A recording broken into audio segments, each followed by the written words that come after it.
Hi, I'm Saran Fox, And I'm Dan Watanabe. and this is Dan and Saran Take on Hollywood. Dan? Today we have two guests who are new entrants into the wonderful world of show business. Actually, not new, but they both are moving along very, very quickly on their career paths. Mostly new, semi-new. Yeah, so let's say hello again to Michael Gonzalez and Armin Fetulagian. Hi, everybody. And Michael, you just started what many would consider to be an ideal job. Can you give us some details about it? On the job itself, specifically? On the job itself. Okay. We don't have to name names or anything. I wish I could. NDAs suck. But what I know I can say for sure is it is one of the top, if not the top YouTube channel and or YouTube's news channels on right now. It's been on for a very long, well, by YouTube standards, it's a dinosaur. It's been on for over a decade. It's been around a long time, very established, millions and millions of subscribers, and oddly enough, very well trusted in terms of versus like a legacy outlet for your news versus this. It's actually very well trusted. It's kind of weird that way.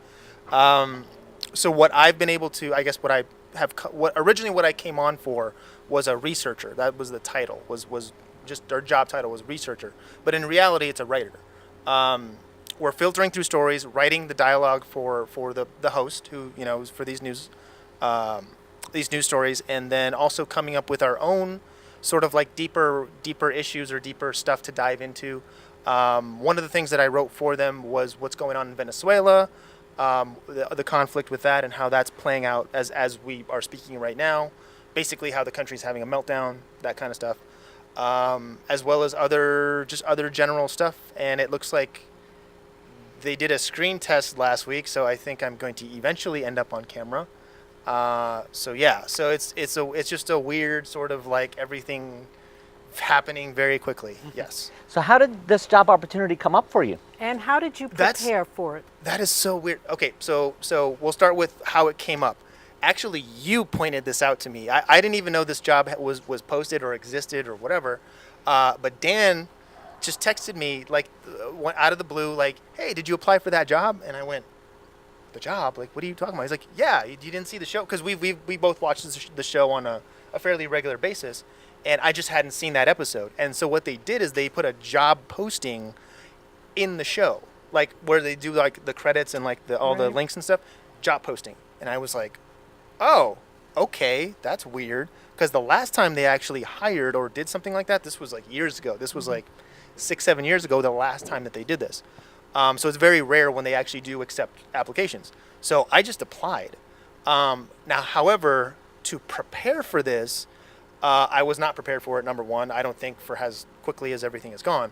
But as far as the actual interview and everything else, I would say the number one thing that I did was I did my homework. I did my research, where I have seen the show, or I had been watching the show for 6-7 years, or give or take, since about 2010, I believe, when I first started watching the show. So I was already familiar with the format, the voice, the tone, like how they film and everything. Very much sui generis. Innately, I kind of know what they already go for or what they lean towards. And what was the homework you did? But the homework that I did was for what they were asking for, because what they asked for, or what they coming into the interview, the actual interview itself, is to do some stories ahead of time. So bring stories in, just like you would normally pitch at any given day. On a normal day, you're going to pitch stuff to them, right? So came in. So with the interview, they asked us to come in with one story. I didn't come in with one story. I came in with 4 stories, number one. Number two, I did my absolute best to go back and watch and make sure I had the right kind of stories that they would have, they would actually pick up, like things that they would actually put on air. And then tried my best to also capture the tone, the host's like voice and tone, yes, as absolutely as much as I possibly could within the given story as well. And that was exactly what they were looking for. Yeah. Because they hired you. How many 3 days you waited? How long did you wait? It was ridiculous. I'm not kidding. I applied on Wednesday evening. That's when I submitted everything. Thursday morning, I got an email. Are you cool to do a phone interview for Friday? Oh, yeah, sure, okay, whatever. Did the phone interview. Oh, so you can, and then the phone interview went very well. The next question was, oh, fantastic, so you can come in on Monday for a regular interview, right? Yes, sure, absolutely. And then that's when I had to bring in all, all Right. the stuff, whatever. So yeah, so really it's, After the Monday interview, when did they hire you? oh, like the next day. Next It was day. or it was, I think it was Monday, and then I came in on Wednesday, I think. And that to me is the sign of a good organization. Yeah. They knew what they were looking for. They didn't waver. They had a consensus. Yeah. The boss said yes. And I once interviewed for a job where they Oh no, said, I'm sorry. No, I apologize. So the interview was Wednesday, and then Friday I found out. okay, so that I had within it. like a week. Within that Within same a week. Yeah. I once interviewed for a job where they said, the woman said, I will call you tomorrow.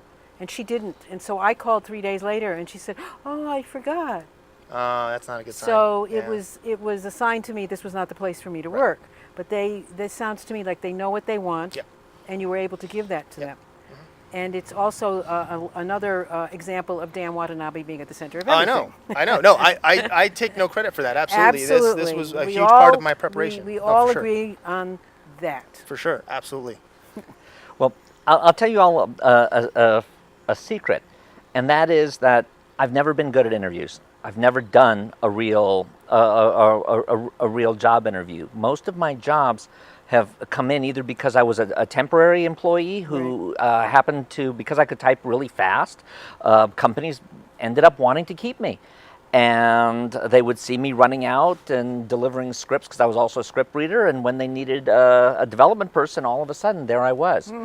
And I've never been that guy, that person who sent out their resumes, did all the follow-ups, did all of that. I just happened to luck into jobs, and I think that is how a lot of Hollywood, at least, works. I can vouch for that. Yeah, that a lot of times you're just in the right place at the right time, and the trick is to just be open to whatever opportunities present themselves, even if they don't quite look like everything that you'd necessarily want. What I'm getting from Mike was he said yes. Every time they said, can you do this? Yes. Yes. Yes. Oh, yeah, no, Even if you had absolutely. lunch with your beloved, you cancel it. I mean, it would have to No, be. no. It's funny that you say that because I was supposed to go out of town that weekend. Yeah. The Friday that they called me back to say yes, Yeah, you have well, the job. they'll I was supposed to go out, you and I can't- said I can't do it. It's Absolutely. fine. I just have Because to you wait. had your priorities straight, and you also, see, this is what a professional does.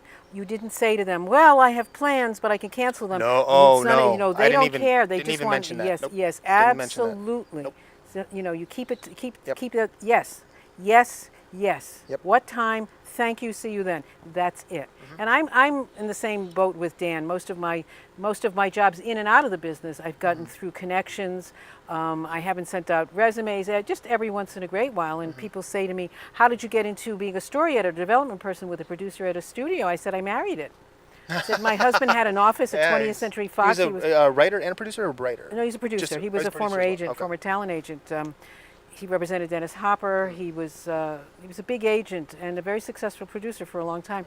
And how did I get that job? My husband was on the third floor of the executive building writing a script for 20th Century Fox, and he took down the names of all the producers, and I wrote a very charming and delightful letter, and he called me up and said, "Come in, would you like to be my reader?" He had a stack of scripts on his desk, and in a week and a half he called me in for a meeting with a writer-director and an actress, and then within 2 weeks I was his director of development because he liked what I had to say about scripts.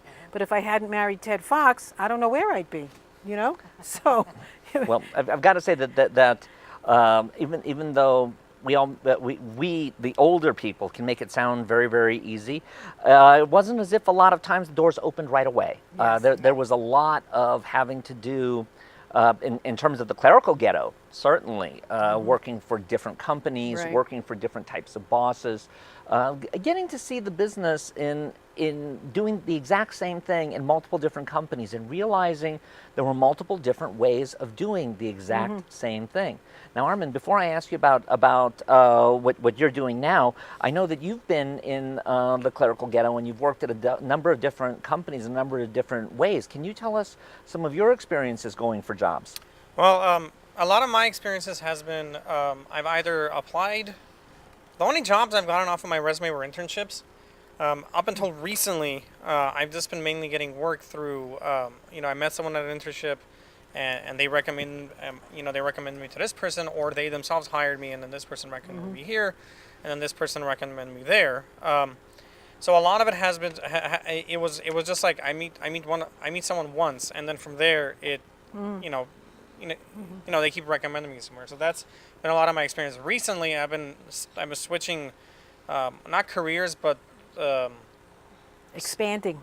expanding my experience into much more of a full-time production company-ish job. So it has been a lot of sending out resumes to companies I've never worked for, to people I don't know, and reworking my resume, reworking my cover letter, making sure I apply to the job the second it's posted, or at least within a day is posted. Otherwise, you become number 47 of 75 resumes. Right. So yeah, that's been my experience the past. What do you find for you personally is the biggest challenge that you faced when getting in that front door? The biggest challenge. Huh? Go ahead. No, I said that's an easy one. Go ahead. I want to hear what you have to say. The biggest challenge getting.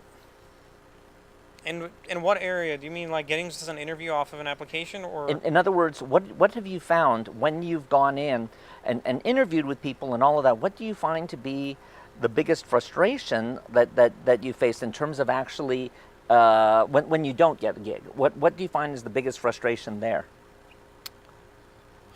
My biggest frustration is sometimes they don't know what they're looking for, and that's not a bad thing, but it's like, or they don't understand your experience. Like mine, my experience is a lot of hands-on production, or an assistant to a producer, or post-production. So I know a lot of the more actual Nitty-gritty. Yeah, the nitty-gritty stuff. I know how to roll calls, I know how to answer emails, I know how to schedule meetings, I know all of that stuff. But they think because I come from the more nitty-gritty, I don't know who industry players are, I don't know who, what a coverage is. Like, they think that stuff I'm not aware of. And that's the part where I have to convince people. It's like, no, I know the talent agencies. I know how to talk to an agent. I know how to talk to a manager. In post, I talk to managers and agents all the time because I have to schedule ADR. So the trick is when you're in when you're in an interview and they're looking for this, but they also want you to have that, but they think you don't have that. You have to slip in that information and say, "This is what I've also done, and these are the people that I've dealt with." I have to make my past positions fit. Yes. What they're looking for, and it's frustrating sometimes when they don't realize, and not during the interview stage, because if I made it to an interview, they at least kind of get it. But it's when they're initially looking at the resume and they just look at it and go, "Oh, he did post-production, doesn't have admin experience." So on your resume, do you put down everything, all of that which you've done, so they can see it in the resume? On my current resume, because I'm going for more of an administrative assistant position, my current resume is all my administrative work. So it's when I was an assistant on Agent X, when I was a writer's assistant on Legit, my development what internships. I'm hearing is, and I understand because I have several resume versions depending on what's going on. I think that, to speak to everybody out there, if you're in the same boat, have a resume that's the general resume that talks about everything you do, everything you're capable of, who you've dealt with, the types of people, so that you can say, here's my resume. And with yours, you could even, you work it out so when you hand the resume in, they see everything you've done, and of course, point it out, as you've noticed in my resume, not only do I have this, but I also, so that they see that you're more than just the job that they're looking for. So that's a piece of advice. Have a resume that lists everything. As is my want, I'm going to disagree with you on that. Of course, definitely. And the reason I'm going to disagree with you on it is because of his age. Because Armin is sufficiently young where if someone sees a resume with a lot of different areas of the industry, they might think he's Ochokochoy, that he's not someone who's focused on one particular goal. Then the trick is to slip it into the interview. Yes, that is where you do it. And then you have to be, in interviews you have to be focused, direct eye contact, answer the questions, and also manage to say, and by the way, I've also done a lot of coverage. For instance, at this job, I read all the scripts that came in the office, and I also dealt with agents and managers. So you slip it into the conversation, when they ask you a question, and then you just add it on, even if they don't ask you. So at least they hear you. If Dan is correct, and I can see his point, it doesn't hurt to have that kind of a resume in case someone says, "Give me your resume with everything you've done." So When they ask for it, when then they you give ask that. for it. But I think it's the interview. The resume is the first introduction. But I think in the interview, I think when we all go to when I've gone to interviews, it is my job to convince them that I am the person for this job. It depends on the job I'm applying for. I don't put any of my production work on my resume if I'm going for an assistant job. Yes. I put anything that's administrative that I actually have to deal with Right. running an office, managing interns, whatever. Right. I mean, I worked on Dance Moms. I was a coordinator on that for 8 months. That's not on my current resume. That I would put on my production resume if they say. However, if in the conversation, because you don't know how the conversation's going to go. That actually happened with TLC because my resume had been sent to TLC, and I got an interview with them, but it was all scripted stuff. So they asked me during my interview. They're like, "Well, we got your resume, but it's there's a lot of scripted stuff on here. Do you like reality?" And then that's where I had to jump in there and say, "Oh, well, the resume that was actually sent to you was more my admin stuff. I have worked reality." And then I had to go in And there then and you tell them named it. See, which there shows you I worked go. on and what also, I did. even if they don't bring that up, to say I need to let if you have a sense that the interview might be going a little south, to kind of slip it in or just let them know. And I think that comes with practice. You know. One of the things I learned in interviews, one time many years ago, I really needed a job. I was supporting my family. I really needed a job. And I won't name the company, but I went and had an administrative assistant interview. And I was so freaking desperate for this job. She could smell it. And she wasn't a very nice person either. And she said, "Oh, you're really pushing for this job, aren't you?" And I probably was, and I know I cried all the way home when I didn't get it. And then 2 weeks later, I got a much better job. Nice. So rejection is often protection, right? But I know that they can smell desperation. And the thing is that to walk into any interview, I tell writers when they go to pitch to producers, you walk in like you know something they don't, and you have something they want. So it's in between abject humility and total arrogance. It's like you know who you are, you know what you have to offer. You know where to sit, you shake hands, you make eye contact, you don't say too much, you don't say too little, and it comes, like with practice, And so, Mike, you did homework. Yes. And so you felt confident enough.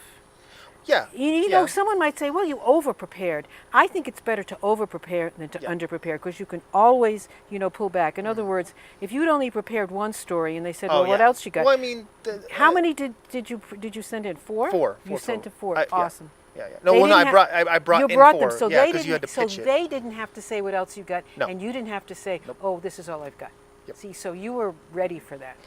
I'll tell you something that you probably faced this too, but I think it particularly concerns Armin, Mike, and I, and that is that for a lot of times when we go in for jobs, because of our last names, there's certain people who will immediately nix us. For example, now, of course, this was 30 years ago, so hopefully this kind of crap doesn't happen anymore. But when I went in for one job, and they saw that I was going in for a development and a reader job, they said, "Well, do you understand American culture because you're Japanese?" and or wouldn't you much rather do camera? and I mean, I laughed it off, and I played it as a joke, and I said, "Well, do you want me to do a declension of Claudette Colbert movies in 1934 and talk about how that compares to what was going on in the business in Germany, France, and England, which was the start of Hitchcock, Rene Clair, and Leni Riefenstahl's Triumph of the Will, or maybe Japan, which was having its last silent movie?" And they laughed. They understood that I was joking, and I actually ended up working for them for about 7 years. Right. But they made as a assumptions reader. based upon your name. They made an assumption based on my name. Yeah. And I'm just wondering if either of you have ever had that where you just get the sense that an assumption was made on your name. Absolutely. Not when it came to getting a job, but when I was in the job, there was always people where you could tell, because of my name or because of my accent or whatever, like you could tell they looked at me and thought of me as a help. Most jobs I've gotten is because I just went in there as an intern because it was just like, fine, you're an intern, whatever, you're hired. And then I've worked my way into actually getting paid. But yeah, you can tell there's always some people that just look at you and consider you to help. What's something that happened with you, Mike? Especially on one show I worked on. Do you want me to tell the burrito story? Is that Sure, what why you not? want to talk about? Okay, well, we'll tell the burrito story. So I won't name the company because Reminder: his last name's Gonzalez. I'm sorry. Yes, my last name's Gonzalez. In case you didn't know. Yeah. So I won't name the company because I think my current company also works with them I think, as well, on some level. So I Yeah. think we'll leave that out. Yeah. But a very, very large YouTube-esque type company, that deals with a lot of talent and stuff. I was working for them and doing was an assistant for one of their marketing guys. But it was a weird sort of split between that and then like helping a facilities as well. It was a weird job. But anyway, the first day I get there, it was Wednesday, and Wednesday is like lunch. Like the company buys everybody lunch, so you just order whatever you want. Go on on your computer and just send an order, and that's it. And I didn't know that because it was my first day. I just get there, and so they're just like, "Oh, do you want lunch? Yeah, we've got stuff." And it's like, "Oh yeah, thank you. I appreciate that."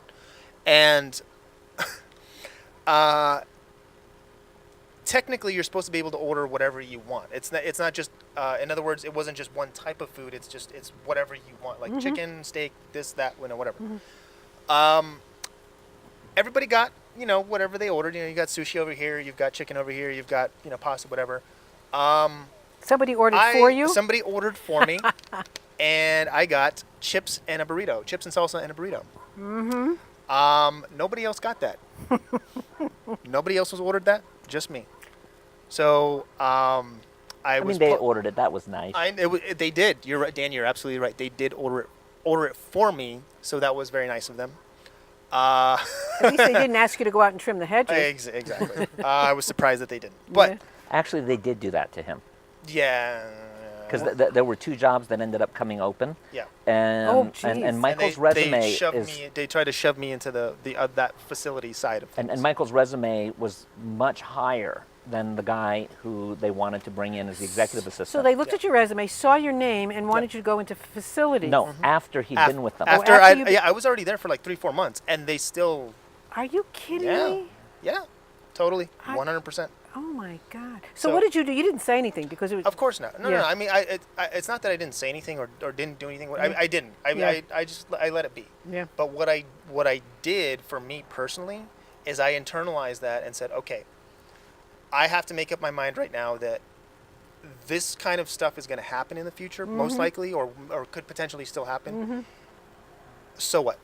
Yeah. It doesn't matter. Who cares? Because I know me personally, Right. or know myself well enough to where it doesn't matter. Like, I know that my skill set will eventually outweigh that or eventually overshadow that.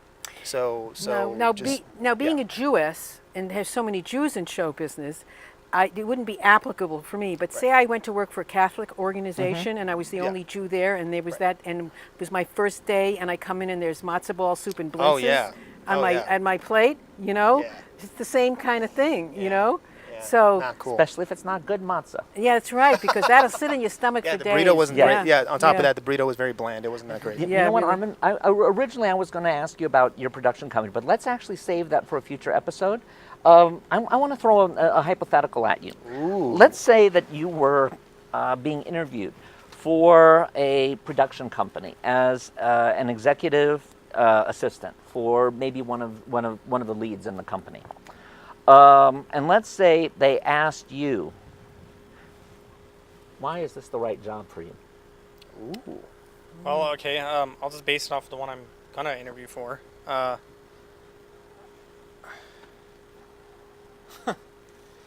All right, let's make it easier. Let's start at the other direction. Why are you the right person for this job? If I want to hire you, why you?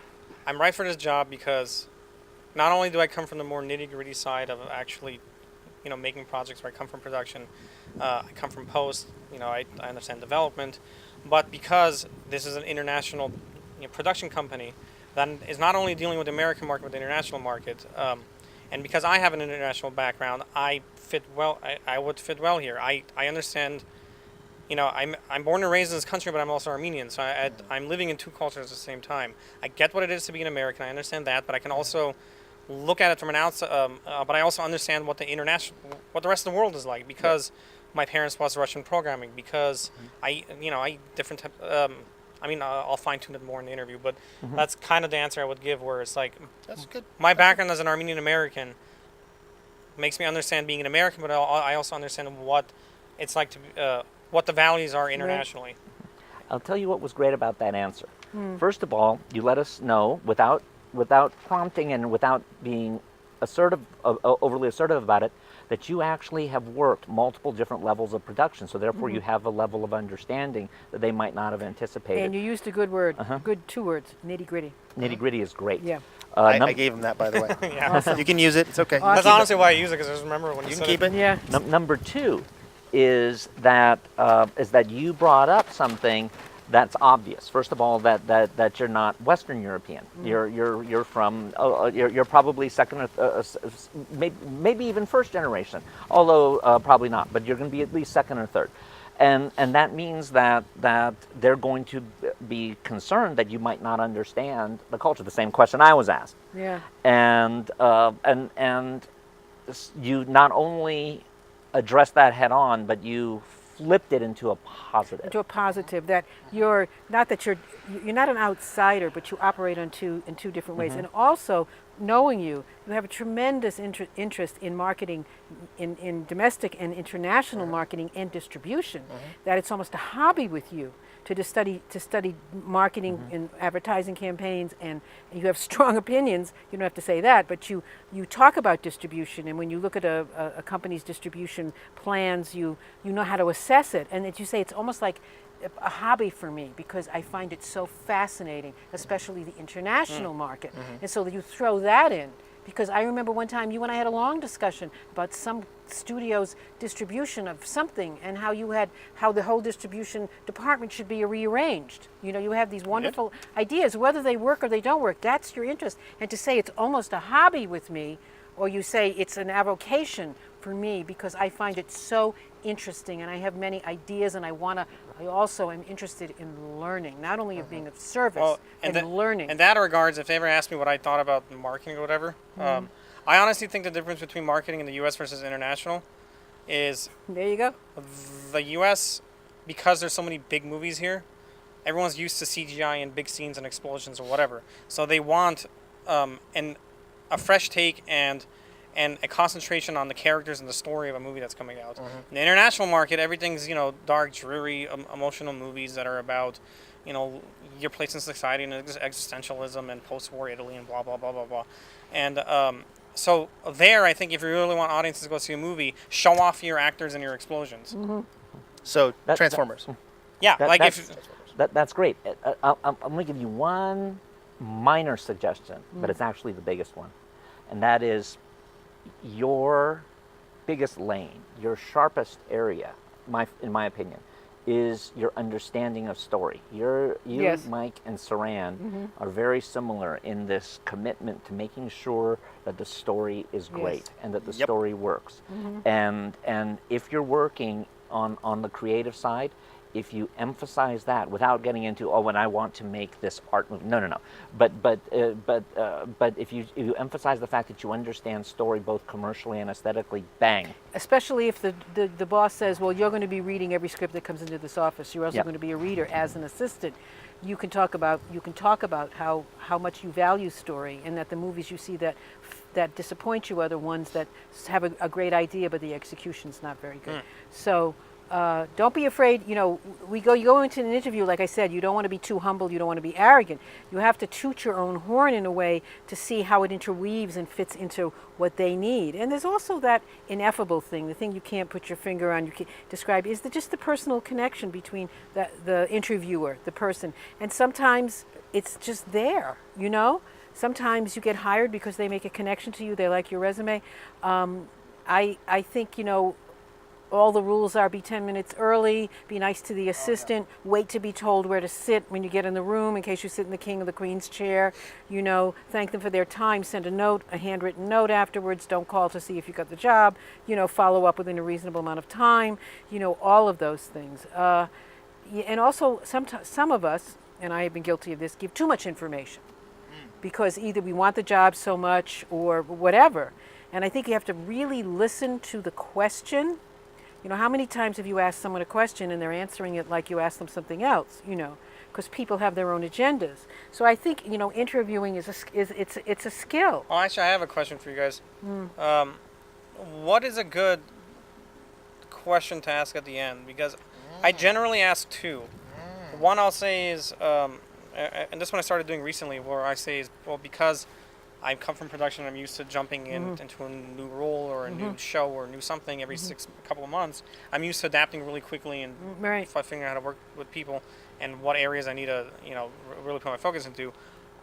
What are the parts of the job I need to jump into really quickly? That's one of my questions. Yeah, that's a good one. And then my other one is, can you tell me about yourself and how you got to where you are? Like, I always hate that part of the interview when they say, do you have any questions? Because half the time I don't. Like, I just have to. People love to talk about themselves. I've got another question for you. By the way, how did you get to be where you are?